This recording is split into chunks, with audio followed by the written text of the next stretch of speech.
Now, since one of your books is called The Hidden Tools of Comedy, can you give us a few hidden tools? Well, I've already given you a couple. Okay. We start off with the paradigm, what I call the comedy equation.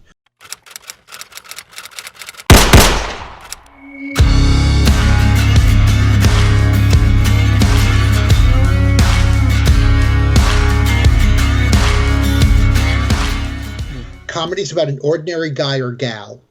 Jackie Gleason used to call him a moke, struggling against insurmountable odds without many of the required skills and tools with which to win, yet never giving up hope. Now, from that paradigm, we draw usable practical tools. The tool of winning. Comedy gives your characters the permission to win. Not that they're trying to be funny, but they're trying to win. I do an exercise in my workshop.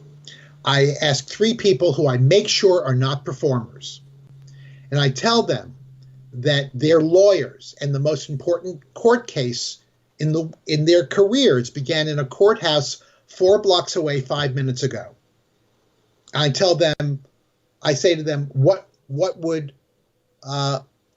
should you do to solve the problem? And they or people in the audience say they should run there. And I'll ask them, what would actors do? And they say actors would talk about it. They'd create dialogue. So then I tell them, okay, for muscle memory, just run out the door. You're 3 lawyers. You're 5 minutes late. It's 4 blocks away. Run out the door. So they run out the door. Then I bring them each in individually, and I say, okay, here's the crazy thing. For some crazy reason, you have to be the second person out the door. Don't tell the others. And I'll bring each of the 3 in. I'll tell them, you have to be second. I'll bring them all in.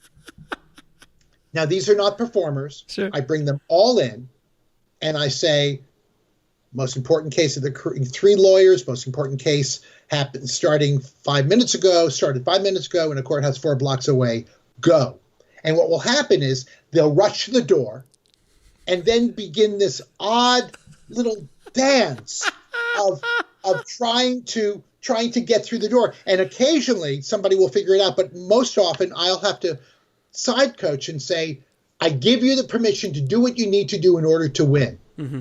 And what I usually do is I usually pick 2 big guys and a tiny girl. Right. And at some point, one of the big guys gets the idea, oh, I don't have to be a gentleman, picks up the girl, throws her outside, leaves. So he can be second. It's an experiment. It doesn't work the same way all the time. It doesn't work all the time. But invariably, the audience laughs. And I'll bring the people back out and I'll say, who directed that?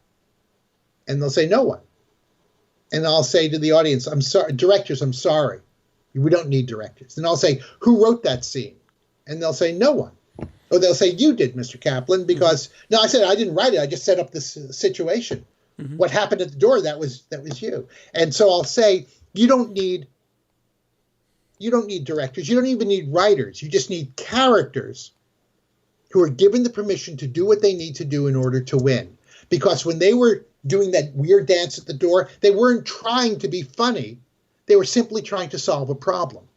An unsolvable problem, as it turns out, but simply trying to solve a problem. So rather than trying to be funny, characters are given the permission to do what they need to do in order to win, which is why when Woody Allen is arguing with some guy on a line at a movie, he's able to drag Marshall McLuhan out from behind a poster in Annie Hall to win his argument. It was brilliant. That was such a brilliant move. I love that. Because, although now that I find out that Woody Allen is really a creepy pervert, yes. That's unfortunately not all the best people are great artists, and he happens to be one of the not great people. But right. So winning, the idea that comedy gives you the permission to win, is one of the tools. Non-hero, not a comic hero, not a fool, not a ridiculous person, but simply somebody who lacks some, if not all, the essential skills and tools with which to win. Straight line, wavy line.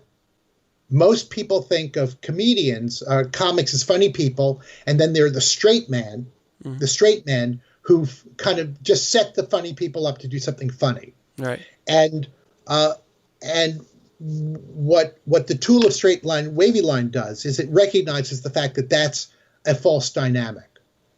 John Cleese once said that when they started Monty Python, they thought that comedy was watching somebody do something silly. They later came to realize that comedy is watching somebody watch somebody do something silly. Watching somebody watch somebody do something silly. So that in a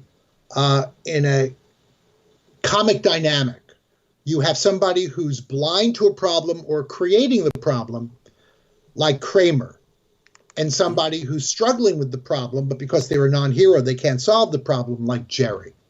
So if you look at comedy, if you look at sitcoms, you're always seeing a straight line, somebody who's kind of blind to who they are or what they're doing, like Joey in Friends, and somebody who kind of notices it but doesn't quite know exactly how to deal with it or what to say to it, like Chandler.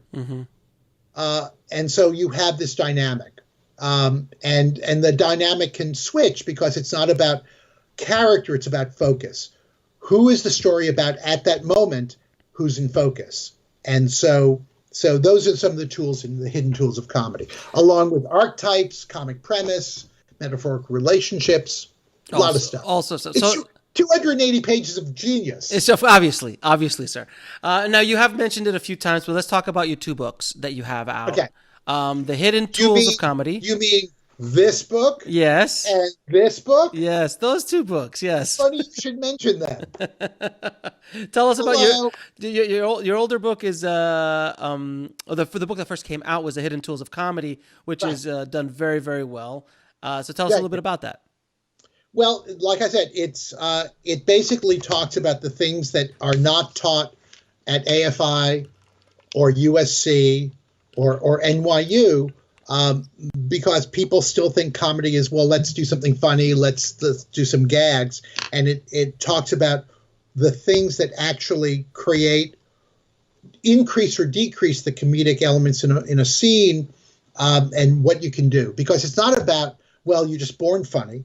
It's about, if you give a character skills, if you have them be a hero, you're creating a dramatic moment.